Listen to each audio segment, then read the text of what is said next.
Praise the lord. ఈరోజు వాక్య భాగం యెషయా గ్రంథం 30వ అధ్యాయం 21వ వచనం. మీరు కుడి తట్టైనను ఎడమ తట్టైనను తిరిగినను ఇదే త్రోవ, దీనిలో నడువుడి అని నీ వెనక నుండి ఒక శబ్దము నీ చెవులకు వినబడును. ఈరోజు ఈ వాక్య భాగం ద్వారా దేవుడు మనతో మాట్లాడుతున్నారు. ఈ యెషయా గ్రంథం 30వ అధ్యాయం 21వ వచనం కంటే ముందు 20వ వచనాన్ని చూస్తే, ప్రభు నీకు క్లేశాన్న పానములనిచ్చును, ఇక మీదట నీ బోధకులు దాగి ఉండరు, నీవు కనులారా నీ బోధకులను చూచెదవు. మీరు కుడి తట్టైనను ఎడమ తట్టైనను తిరిగినను ఇదే త్రోవ, దీనిలో నడువుడి అని నీ వెనక నుండి ఒక శబ్దము నీ చెవులకు వినబడును. మనం గమనిస్తే కనుక చాలాసార్లు కొంతమందిని మనం అడిగితే, మీరు చర్చ్కి వెళ్తున్నారా, మీకు ఆత్మీయ తండ్రి ఉన్నారా, మీకు ఒక సేవకులు ఉన్నారా అని అడిగితే వాళ్ళు అంటారు, మేము లైవ్లో పార్టిసిపేట్ చేస్తూ ఉన్నాం, మేము చదివితే మాకు వాక్యం అర్థమైద్ది, మేము ఆత్మీయంగా చాలా మంచి ఉన్నతమైన స్థితిలో ఉన్నాం, ఈవెన్ మేము వాక్యాన్ని బోధించగలం, మేము బాగా ప్రార్థన చేయగలం, కాబట్టి మాకు సేవకులు ఏమీ అక్కర్లేదు, I really don't want any guidance అని చెప్పే వాళ్ళు కూడా చాలామంది ఉన్నారు. కానీ ఒక బిలీవర్కి, ఒక క్రైస్తవునికి తన ఆత్మీయ క్షేమాభివృద్ధి కొరకు తన కోసం పట్టించుకొని ప్రార్థన చేసే ఒక సేవకుడు తప్పకుండా అవసరం. మనం చూస్తే నీ బోధకుల ద్వారా నువ్వు కుడి తట్టుకు తిరగాలో ఎడమ తట్టుకు తిరగాలో నేను నిన్ను గైడ్ చేస్తాను అని దేవుడు మాట్లాడుతూ వస్తున్నాడు. మనం కన్ఫ్యూజన్ స్టేట్లో ఉన్నప్పుడు ప్రతి వారము దేవుడు నీ కొరకు దేవుని చేత నియమింపబడిన సేవకులు ఉంటారు. They will pay a lot of price.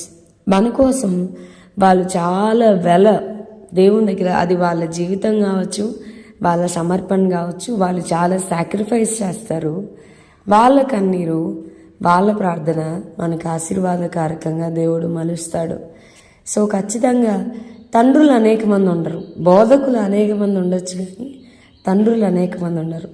దేవుని చేత మన కొరకు ఏర్పాటు చేయబడిన నాయకుడు లేదా సేవకుడు ఎవరి నడిపింపుకు దేవుడు మనల్ని అప్పగించాడో ఆ సంఘానికి మనం హత్తుకుంటే, ఆనాడు రూతు బోయాజు యొక్క పొలములోనే నిలకడగా నిలిచున్నప్పుడు దేవుడు ఆమెను హెచ్చించడం మొదలుపెట్టాడు. సో మనం ఎప్పుడైతే ఒక సంఘంలో ఒక సేవకునికి వారి యొక్క ఆత్మీయ నాయకత్వంలో మనం స్థిరత్వం కలిగి ఉంటామో, వారి నాయకత్వంలో మనం నడిపింపబడతా ఉంటామో, దేవుడు ఆటోమేటిక్గా మనల్ని ఆశీర్వదించడం మొదలు పెడతాడు.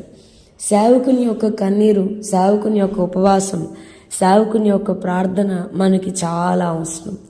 మన పరలోకంలో దేవునికి మనకి మధ్య ఒక మధ్యవర్తిత్వంగా, ఆ మధ్యవర్తిత్వాన్ని, ఇంటర్సెషన్ అనేది సేవకుడు తీసుకుంటాడు.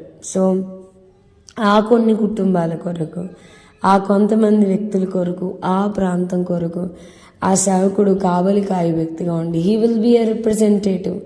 ఆ భారం దేవుడు వారి భుజాల మీద మోపాడు. కాబట్టి we have to honour servants of God. దేవుని యొక్క సేవకుల్ని మనం గౌరవించాలి.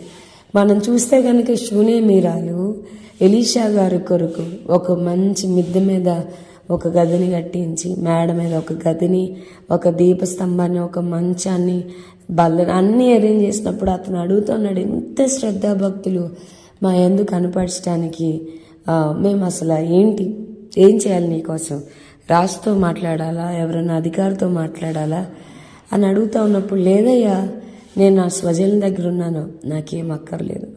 ఒక సేవకుని ఎడల ఆమె చూపించిన శ్రద్ధాభక్తులు బట్టి దేవుడు ఆలోచించుకున్నాడంట, ఇంత ప్రేమగా నా సేవకుని కనపరుస్తూ ఉంది, ఇంకేమి ఇవ్వాలి, what shall I give back? ఆలోచించి ఒక కొడుకునిస్తే సరిపోద్దంటే ఇచ్చాడు. దేవుడు సాటిస్ఫై అవ్వలేదంట. సరే ఆ కొడుకు చనిపోయిన తర్వాత తిరిగిస్తే అంటే, అప్పుడు కూడా బైబిల్లో చనిపోయి తిరిగి లేచిన వాళ్ళు కొద్దిమంది ఉన్నారు. ఆ కొద్దిమందిలో ఆమె కుమారుని దేవుడు ఉంచాడు. But still God not satisfied. కరువు వస్తున్నప్పుడు ఎలీషా ప్రవక్త ద్వారా దేవుడు మాట్లాడించాడు, వేరే ప్రాంతాన్ని తీసుకెళ్ళి పోషించాడు. అప్పుడు కూడా గాడ్ ఇస్ నాట్ సాటిస్ఫైడ్. కరువు కాలం అయిపోయి తిరిగి వచ్చినప్పుడు ఆమె వసదని రాజు దగ్గర ఆమె కోసం గ్యాజీ నిలబెట్టాడు.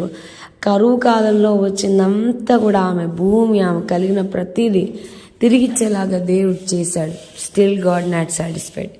ఇంకేం చేద్దాం అంటే దేవుడు అనుకున్నాడు, ఇలాంటి వ్యక్తిని బైబిల్లో ఈమె కోసం రాయిద్దామని రాజుల యొక్క ఆ చరిత్రను రాసేటప్పుడు షూనేమీరాలను తీసుకొచ్చి దేవుడు ఉంచాడు. So we have to give priority.